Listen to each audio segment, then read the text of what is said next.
It's time. It's Monday. Time for another episode. I could go back to bed. That's for sure.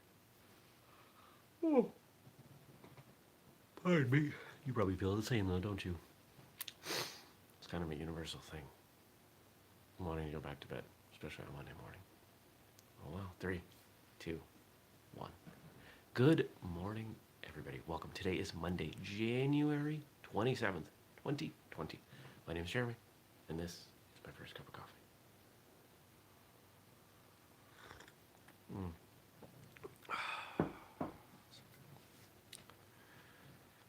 Well, Friday was pretty incredible. I had a good weekend. The weekend was quieter, but because Friday was incredible. So, let me tell you. Friday I had a meeting with somebody that I respect very, very much, and it was all under the heading of this person helping with Whistlekick. And they knew that that's what the meeting was about. So we talked about it. We talked about a number of different things, and we're going to move forward with that. I'm not ready to announce who this person is. I'm not ready to announce their role because we have a lot of things we have to figure out. But I will be announcing things at some point. There's a lot to say.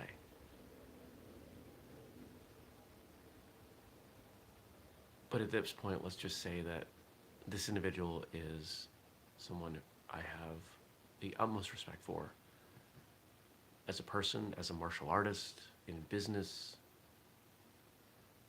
He has tremendous integrity, and Whistlekick will be better off for his contributions. I then proceeded to drive more, ended up in Worcester, Massachusetts, and guested on a podcast that will be out, I don't know when. It's a CrossFit podcast, but this podcast talks about a lot more than just CrossFit.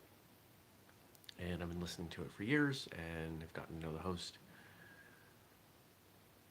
And so we talked about martial arts and self-defense and overlap with CrossFit and a whole bunch of things. And when it comes out, of course I'll double check it, but we'll most likely put it out over our social media, so everyone will get to see it. It was videoed, but I don't know if there's a video episode. I don't think there is. You'll get to listen to it. And then I stuck around Worcester and hung out with the host for a few hours and got home really, really late.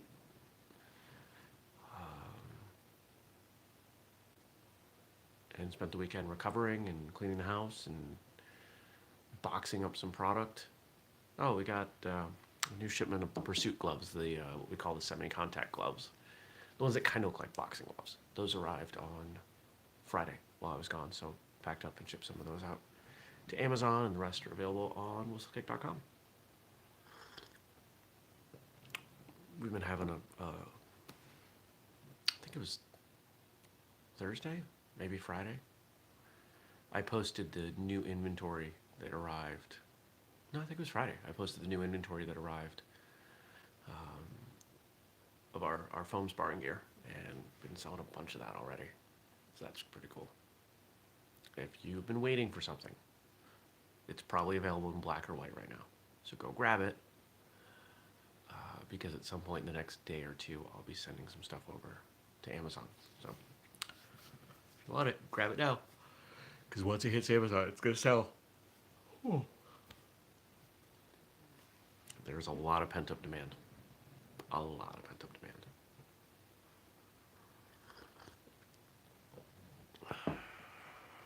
What else? What's going on today? Couple client meetings and just plowing through work. I don't have much on the way of email, but there's a lot of little stuff to do. We've got an episode out, so there's an episode of Martial Arts Radio, and if you check that out, you'll see Sifu Nathan Marinoni. Marinoni? Marinoni. Marinoni. I'm like 90% sure on the pronunciation.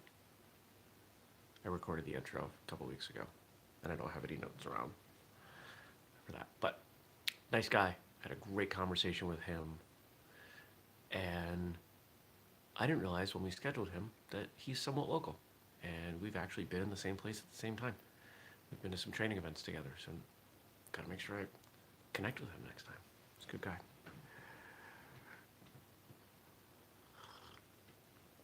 Now, this past weekend was Sifu Alan Goldberg's Hall of Honors event in New Jersey that I have been to the last 2 years and 3 of the last 4 years. And I felt bad missing it. It's a fun event. There are a lot of great people that I get to see.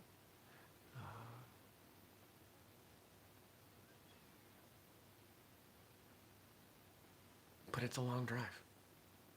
And if I do it again,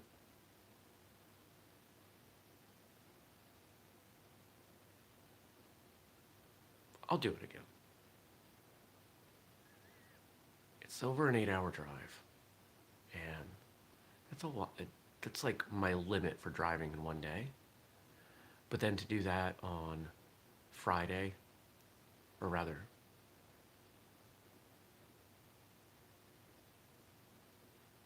to do that on Friday night, Saturday night, yeah, to do that on Friday, and then again on Sunday, 16 hours in 3 days, that's what was killing me.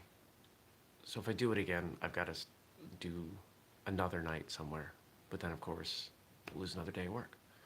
So, I don't know. I don't have the answers. It's just a question at this point. Speaking of questions, nobody wrote any in. First time that's happened in a very long time. Now I could make some up, but I'm not gonna. I'm gonna come up with something that I want to talk about. I'm gonna turn it into like a mini Thursday episode of Martial Arts Radio. Oh, if you make a purchase at Whistlekick.com, don't forget first cup 15. Save yourself some money.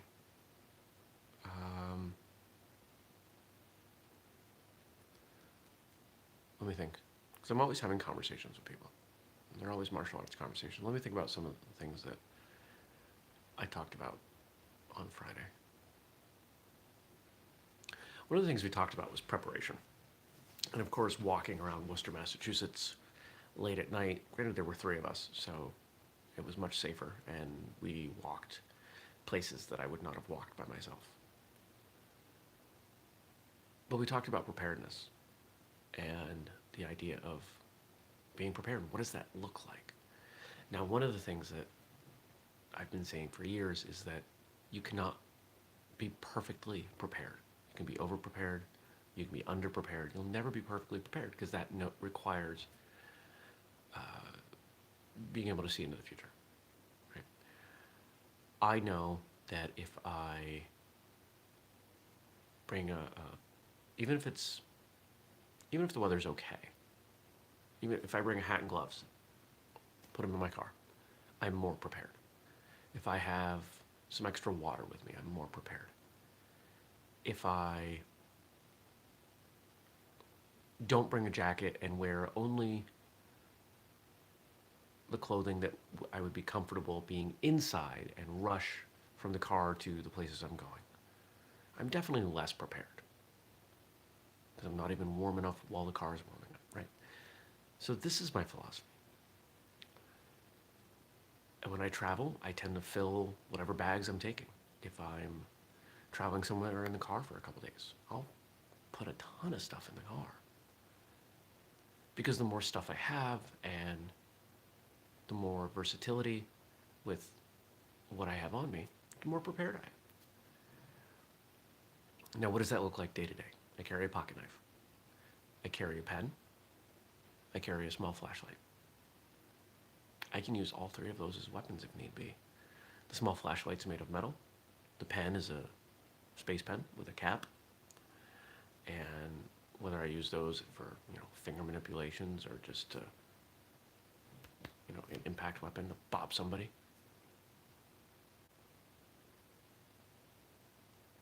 Oh, good question, Gabe. I'll answer that in a moment. I've also trained myself a little bit, because I don't know anybody who teaches this, but trained myself to use my belt.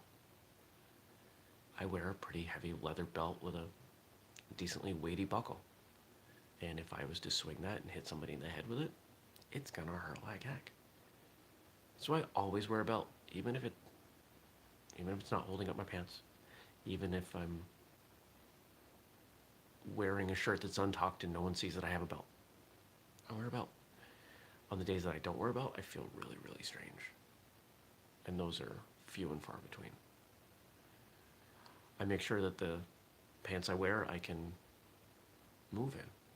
You know, I can run, I can at least kick someone reasonably. I make sure the shoes I wear are gonna work for longer walks. If, I have car trouble. Because some of the places that I drive, people don't come by too often. And it's this philosophy. Oh, I put the trash out last night. I was brave, because I haven't seen any evidence of the bears lately, and I can hear them coming to pick up the trash right now. I haven't checked to see if the bears got into it. Knock on wood that they didn't.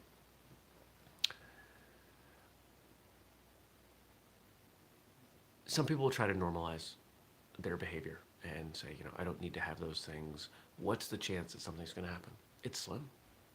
If it wasn't a slim chance, then probably going to the wrong places and hanging out with the wrong people. But these are all very, very small things. They cost very little time, very little money. And how often do I use a flashlight? Almost every day, actually. It's much more convenient than the light on my phone. How often do I use a knife? Most days. How often do I use that pen? Once or twice a week.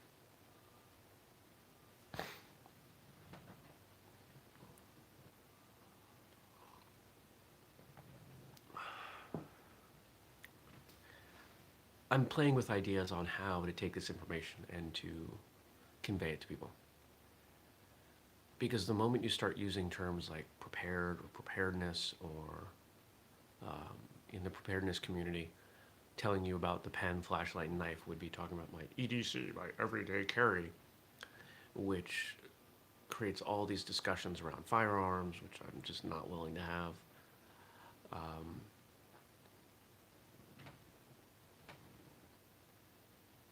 Ooh, it might be slippery out there. The garbage truck did not make it up to the neighbors. Wonder why.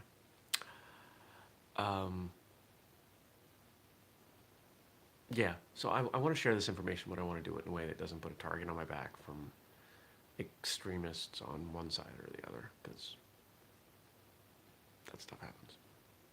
So Gabe asked a good question, and I'll switch over and I'll answer that. And he says, do you prefer bracket or point style? Oh, I'll read it the way you wrote it. Do you prefer bracket or point style forms divisions? And honestly, none of the tournaments I've ever competed in have used brackets. And I like the idea of brackets. And for those of you who might not know what we're talking about, let me explain it. So the tournaments that I'm used to attending, everyone competes together, referees give scores, and that's it. In brackets, you have to compete multiple times in, I think, most of those events with multiple forms, and it just becomes a vote who was better. I suspect that it is easier to determine that person was better than that person, rather than that person deserves this number and is thus better than these 5, 10, 15 other people. So I'm going to guess that the results are fairer, more fair.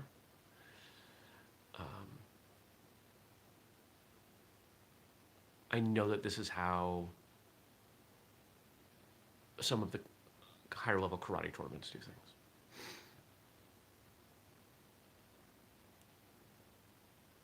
I think that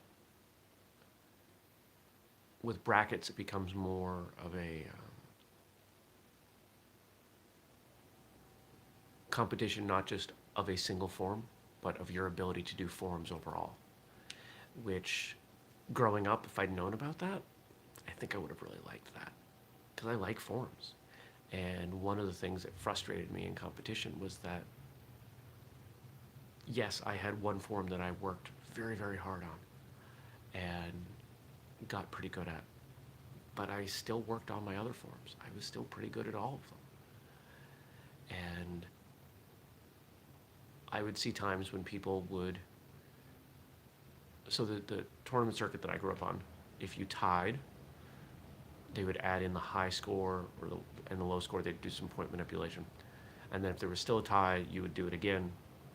And if then there was another tie, it depended on the event, somewhere along the way you would have to do another form if there were enough ties. But what I witnessed was that for some people, the difference between their first form and their second form was just dramatic. It was as if they hadn't practiced it in years. They barely remembered it. And I don't know that I ever had to do a second form in competition. Maybe once. But I think it showcases your ability to do forms versus your ability to do a form. So I like that. On the other hand, why do I like the points down stuff? Because it doesn't take as long. Because it is a showcase of someone doing their best, ideally once, so they're not holding back. Because I'll be honest, if I get out there, if I do my form at 100%, my next form is not at 100%. My third form, fourth form, fifth form, not even close. By the time I do that fifth form, I'm doing 80%. And so there's some gamesmanship in there. How hard do you go the first time, depending on who you're competing against? But if I'm going to see someone's form, I want to see their absolute best every time. So there's some up and down for it.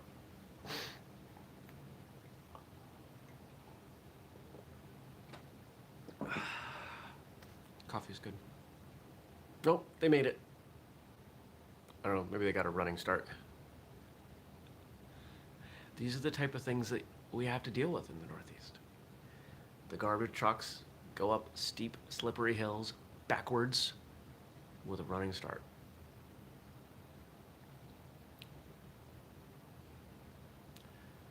Well, I think it's a good time to wind down. Now, you can probably guess what the homework is, but I'm going to make you wait, and I'll tell you what it is in a moment. Remember, we do this show every weekday morning, 6:30 a.m. Eastern, here on YouTube, but catch it later in your podcast feed.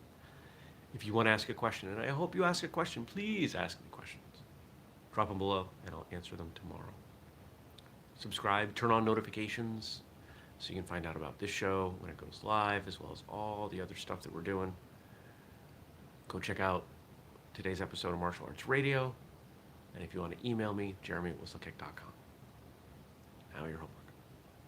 So I told you what I carry on me every day. I carry a belt, a knife, a pen, and a flashlight. And my wallet. Sometimes I forget my wallet. What do you carry? How does what you carry impact your life? Do you use it? Does it bring you comfort? Do you know how to use it in a self-defense situation?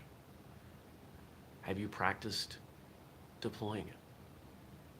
If you don't carry anything, or if you wear shoes that you can't run in, have you considered the risk? Or are you normalizing the behavior? You don't have to tell me any of this. This is just between you and you. I want you to think about it. I think these are important questions to answer. I hope you have a great day. I will see you back here tomorrow. Take care. Peace.